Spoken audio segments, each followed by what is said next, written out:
Hotel ora ono kok regane sing itu ora ono. Pasti kasure suka bakal lewat. Ora modal iki. Lah sak ngawas. Ya. Ayo nih. Saya tetap.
Permintaan banyak sekali nih Mas. Wah, luar biasa.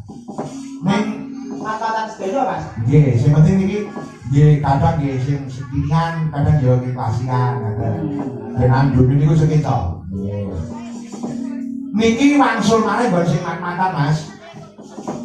Kersanipun jimbahe tasih lenggah dari kutut diaturke nggih. Oh, nggih. Nggih, kutut manggung Mas. Kutut manggung. Kabeh-kabeh kok dandan kula. Ayo, Nduk, Nduk ayo. Gandeng ini kok gini kutut manggung rasa disupport. Yo kalau ayo kalungnya. Semoga sanadipun kita kuda. Iki.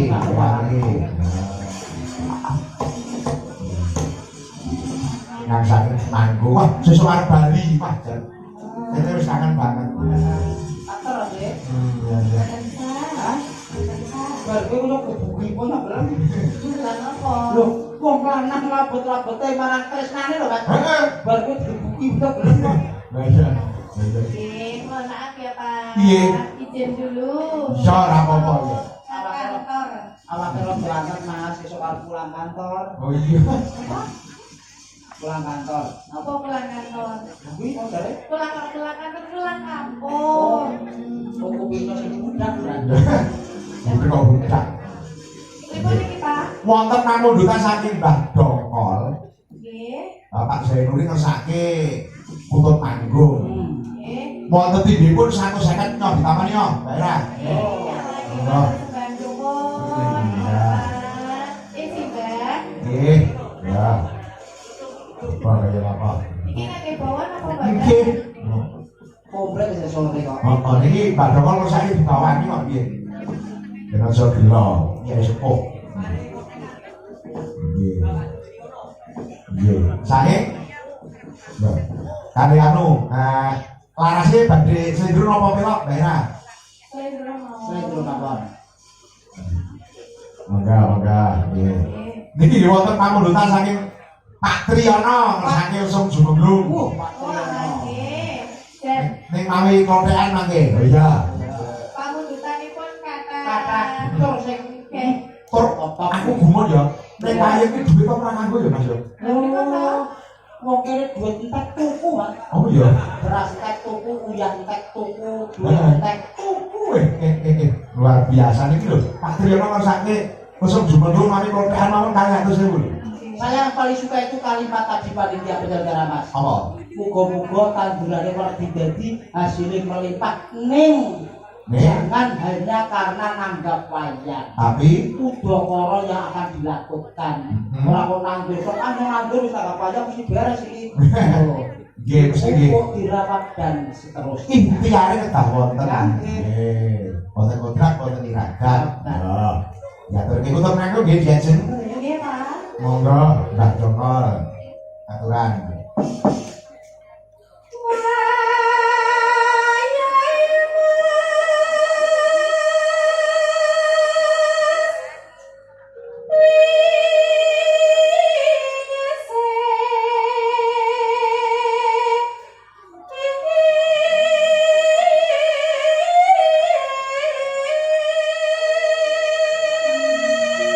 Loh,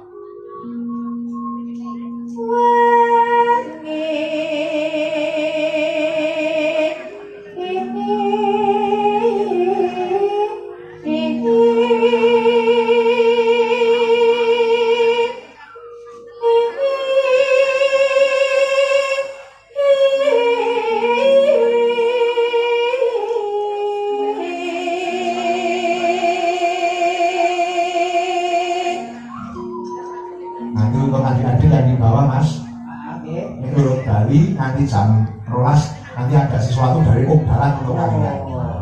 Tenang aja gitu dulu. Arep jumpai yoga loro. Sapa? Nek bilang iki kangge dolanan rumah.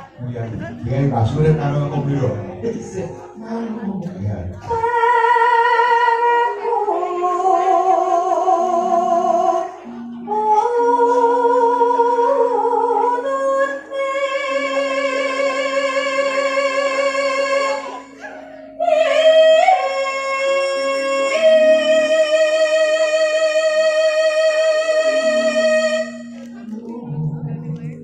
Rasa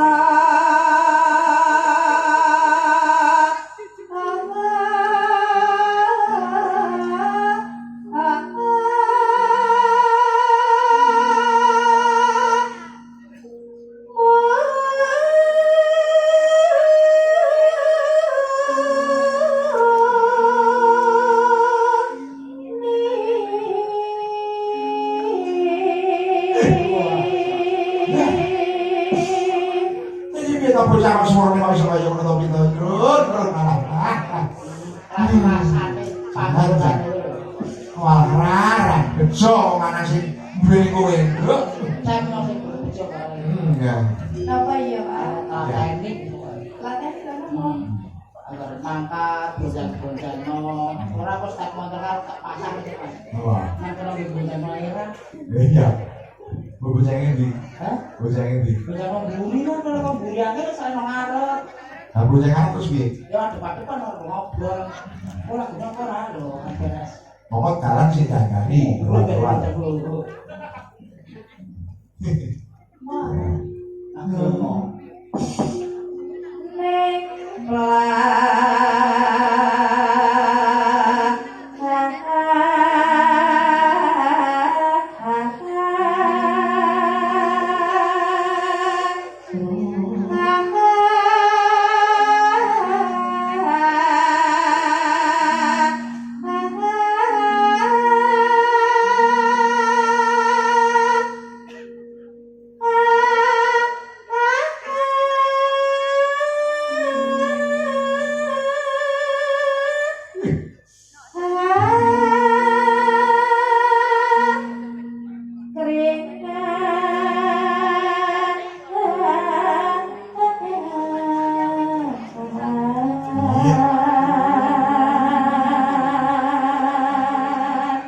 cekake satu sene ora rugi lho. Ora rugi.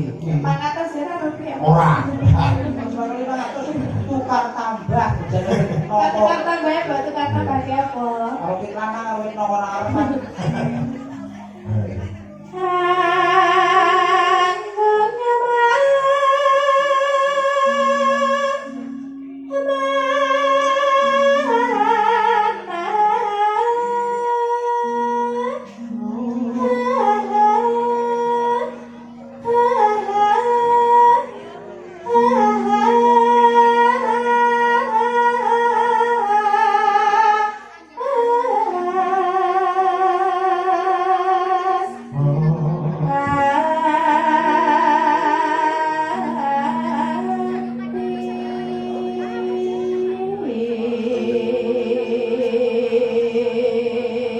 Empat tenang. Enggak.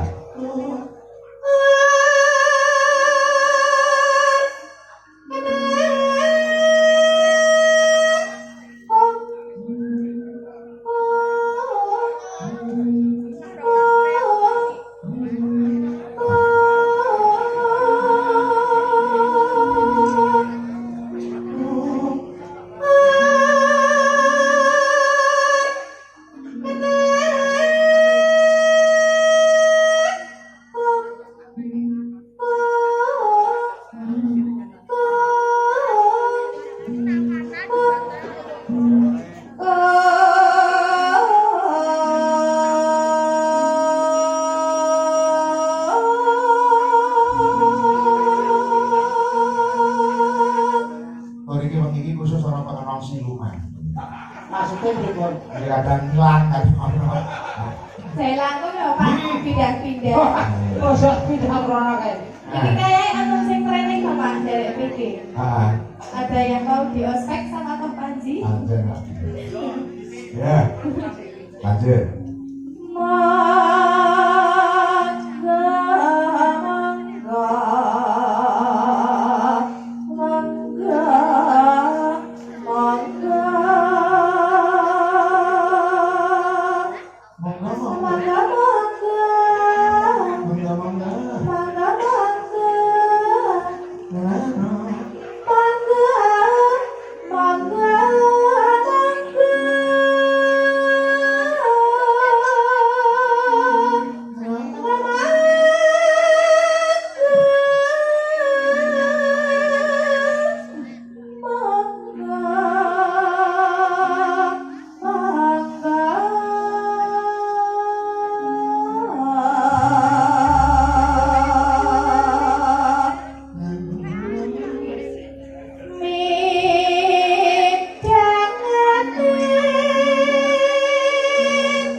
goleki Mbah Dongkol Sinti ya. Kasihkan Mbak Dongkol. Mbak Dongkol. Suka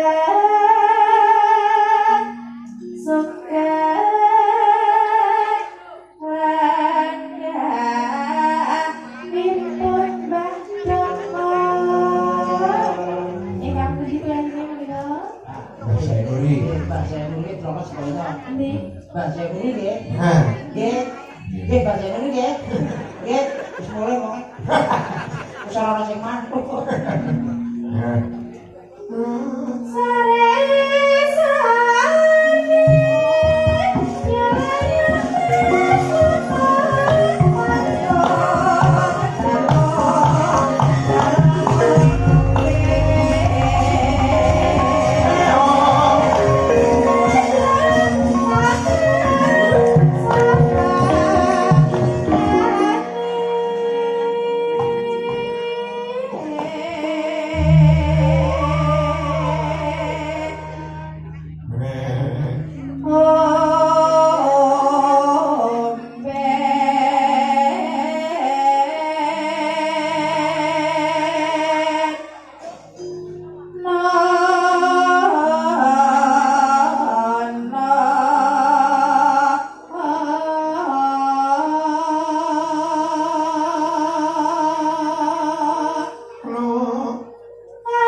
Bye.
guling-guling nih. Ora padha rasane.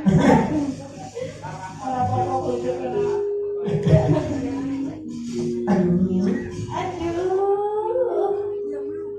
Ora tau. Kenapa? Sampai di ora. Mas piro tahun saya kok tahun dulu. Iya. Ya. Ribet iki. Ya. Aduh. Mbok tahu iPhone aduh. Lah iya terus bahasa kira. Doraemon bagus.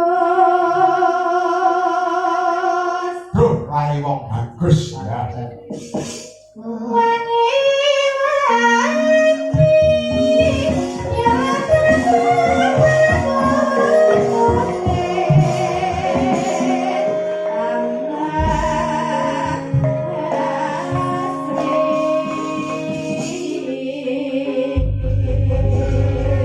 Sembah nuwun Diajeng Ira. Oke, menika ketut manggung sampun. Luar biasa. Kan ing penggalih nggih Mbak. Mesti. Oh, Mbak Dongkol kok Nggih, sepuh. Matur sembah nuwun iki Pak Dalang. nggih, loko-loko lho Mas Putut manggung ini iki wah jangan. Tur sore dadi manggung kuwi wajah goro-goro. Ora apa-apa kok gara-gara begini basa sing titik mati karo gitu. Sakonan-konan ya. Nggih, lagu pambutan saking Bapak Triyono Mas, saking Lesung Jumengrung. Nah. Ini mari nglonekan, oke? Lajeng Ya. Kula nyuwun Mbak Eni kali Mbak Intan ya.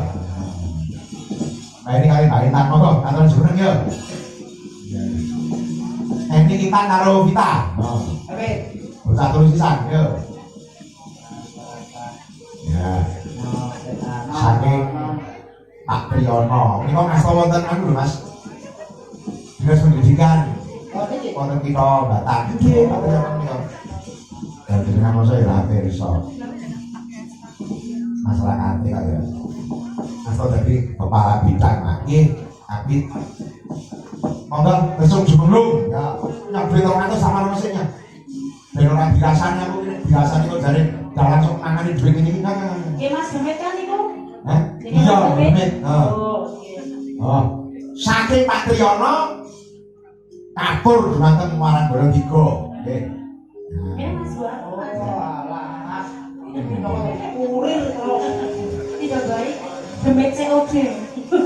Suwun nggih Mas. Nggih. Nggih. Iki berkah barokah. Nggih. Apa ini? Lesung Jumengrung. Lagu pahlawan SD. Nah, wah ini aja nganti dilali-lali lagu iki. Nggih. Monggo buka saking vokal apa saking pundi monggo terserah. Ngomong Pak. Ora iso. Vokal apa Mas? Monggo. Nggih. Ya. Langsung ajung manggung sering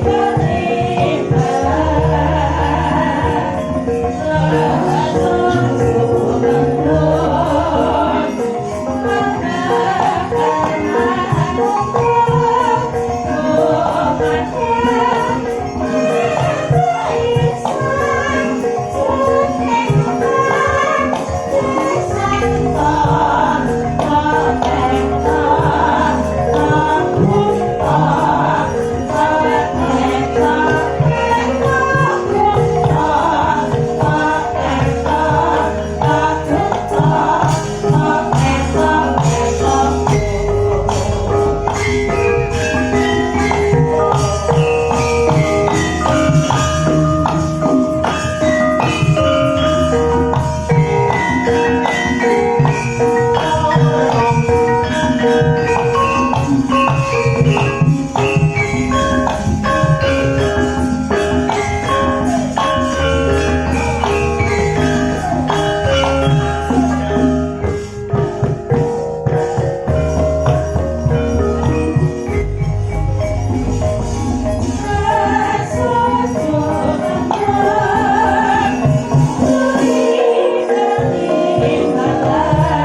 dipun aturaken lulus Mas Demit. Kula. Bapak awis remen-remen seneng-seneng mangke dibajeti pas sesi gara-gara. Nggih.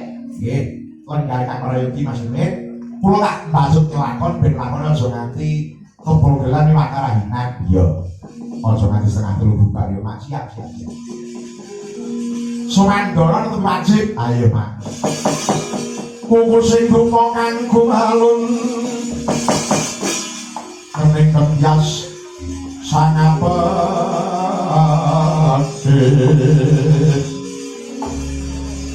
Kawan sagun sajahan om